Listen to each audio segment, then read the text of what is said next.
বাবর আজমের চোখে মুখে প্রতিশোধের নেশা। প্রথম টেস্টের ঠিক আগ মুহূর্তে হাঁটুর চোটে হাত ছাড়া ম্যাচ। এবার বাবর ফিট হয়ে সিলেটে নামতে চলেছেন। ব্যাটিং কিং 4 বছর হলো সেঞ্চুরি পান না টেস্টে, তবে বাংলাদেশ বলেই তিনি আশাবাদী হচ্ছেন।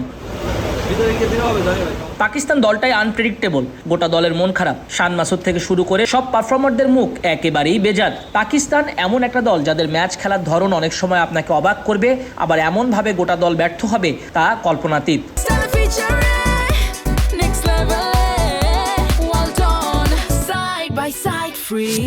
বাংলাদেশের বিপক্ষে গেল 2 যুগে টেস্ট হারের রেকর্ড ছিলই না।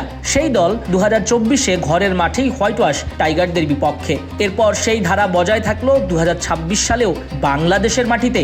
এখানেও পঞ্চম দিনে চতুর্থ ইনিংসে তাসের ঘরের মতো ভেঙে পড়লেন পাক ব্যাটাররা। অপ্রতিরোধ্য নাহিদ রানা, তাসকিন, তাইজুল মিরাজদের সামনে দাঁড়াতেই হিমশিম খেয়েছেন সফরকারীরা।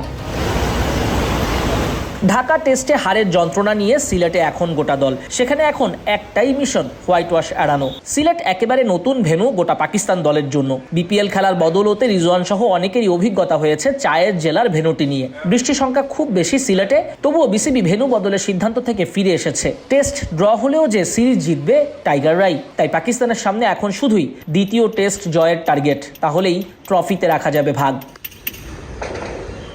বৃহস্পতি ও শুক্রবার সিলেটে অনুশীলন করার সুযোগ পাবে পাকিস্তান। এরপর শনিবার থেকেই দ্বিতীয় টেস্টের মৌকা। নাজমুস সাকিব, কালবেলা।